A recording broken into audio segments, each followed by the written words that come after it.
కొన్నిసార్లు తాకట్టు కన్నా అమ్మకమే మేలు కదా. Value gold 9477894778. Hi, welcome to Kiran TV. మొత్తం మీద ఐపాక్ సర్వే నివేదిక లీక్ అయిన తర్వాత జనసేన పార్టీకి ఎన్ని వస్తాయన్న టెన్షన్ ప్రతి ఒక్కరిని మొదటి నుంచి కూడా జనసేన 21 స్థానాలే తీసుకుంది. 21 స్థానాల్లో 21కి 21 గెలవాలని పవన్ కళ్యాణ్ చెబుతూ వస్తున్నారు.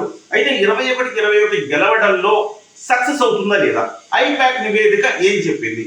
ఐపాక్ సర్వే రిజల్ట్స్ ఏం చెప్పింది? జనసేనకు ఎన్ని స్థానాలు ఇవ్వడం జరిగిందనేది ప్రధానంగా ఇప్పుడు చెప్పుకుందాం.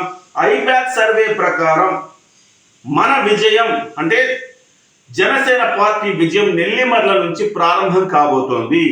అంటే ఒక రకంగా పైనుంచి స్టేట్ ని తీసుకుంటే ఫస్ట్ వచ్చే నియోజకవర్గం జనసేన తీసుకున్న వాటిలో నెల్లిమర్లలో విజయం సాధించబోతోంది జనసేన పార్టీ. నేను చాలా సందర్భాల్లో చెప్పాను, నెల్లిమర్లలో కష్ట సాధ్యమైనది సుసాధ్యం చేస్తున్నారు మాధవి గారు అని చెప్పాను.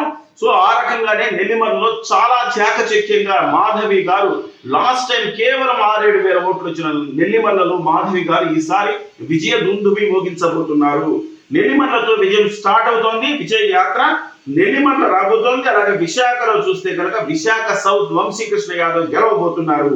పెందుర్తిలో పంచకర్ల రమేష్ బాబు గారు గెలవబోతున్నారు. అలాగే అనకాపల్లిలో కొనతాల రామకృష్ణ గారు గెలవబోతున్నారు. యలమంచిలిలో జనసేన విజయం సాధించబోతుంది విజయ్ కుమార్ గారు. అలాగే పిఠాపురంలో జనసేన అధినేత పవన్ కళ్యాణ్ గారు విజయం సాధించబోతున్నారు. కాకినాడ రూరల్లో పంతం నానాజీ గారు విజయం సాధించడం ఖాయంగా కనబడుతోంది. రాజానగరంలో జక్కంపూడి బ్రదర్స్ కు షాకింగ్, జనసేన అక్కడ గెలవబోతోంది. భక్తుల బలరామకృష్ణ గారు విజయం సాధించబోతున్నారు. అలాగే నిడదవోలులో చాలా కష్టం అనుకున్న నిడదవోలు చాలా ఒక రకంగా సంఘర్షణ జరిగి నిడదవోలుకి వెళ్ళడం జరిగింది. రాజమండ్రి రూరల్ నుంచి ఆయన కందుల దుర్గేష్ గారు అక్కడ విజయదుందుబి మోగించబోతున్నారు. తర్వాత నరసాపురం, బొమ్మిడి నాయకర్ మళ్ళీ గతంలో చూస్తే మనం చాలా స్వల్ప మార్జిన్తో ఓడిపోయారు. ఈసారి ఆయన విజయం తథ్యమని చెప్తా ఉన్నారు. ఇక భీమవరం కూడా జనసేనదే. తాడేపల్లిగూడెంలో బొలిశెట్టి గారు విజయం సాధించబోతున్నారు. పోలవరం కూడా జనసేన పార్టీని దక్కించుకోబోతోంది. ఉంగుటూరులో కూడా జనసేనదే విజయం. తర్వాత అవనిగడ్డ కూడా జనసేనదే విజయం. ఇక రైల్వే కోడూరు కూడా అనూహ్యంగా రైల్వే కోడూరులో కూడా విజయం సాధించబోతుంది జనసేన. లాస్ట్ మినిట్ లో జనసేన రైల్వే కోడూరును ప్రకటించింది. రైల్వే కోడూరుకు ఒక అభ్యర్థిని ప్రకటించి మళ్ళీ మార్చి ఇంకో అభ్యర్థిని ప్రకటించడమైంది. ఇదే జనసేనకు ప్లస్ అయిందని చెప్పాలి. అభ్యర్థిని మార్చి కొత్త అభ్యర్థికి ఇవ్వటం వల్లనే జనసేన ఇక్కడ విజయం సాధించడం జరుగుతుందని చెప్పాలి. మొత్తం మీద 16 స్థానాల్లో విజయదుందుబి మోగిస్తోంది జనసేన పార్టీ. 16 స్థానాలు గెలవటం పక్కా. ఇకపోతే టైట్ ఫైట్ తెనాలిలో నాదెండ్ల మనోహర్ గారికి టైట్ ఫైట్ ఉంది. మొదటి నుంచి అనుకుంటున్నాం తెనాలిలో తెలుగుదేశం పార్టీ నుంచి సహకారం అంతంత మాత్రమే ఉంది కాబట్టి ఖచ్చితంగా అక్కడ కొంచెం టైట్ ఫైట్ అనుకుంటున్నాం.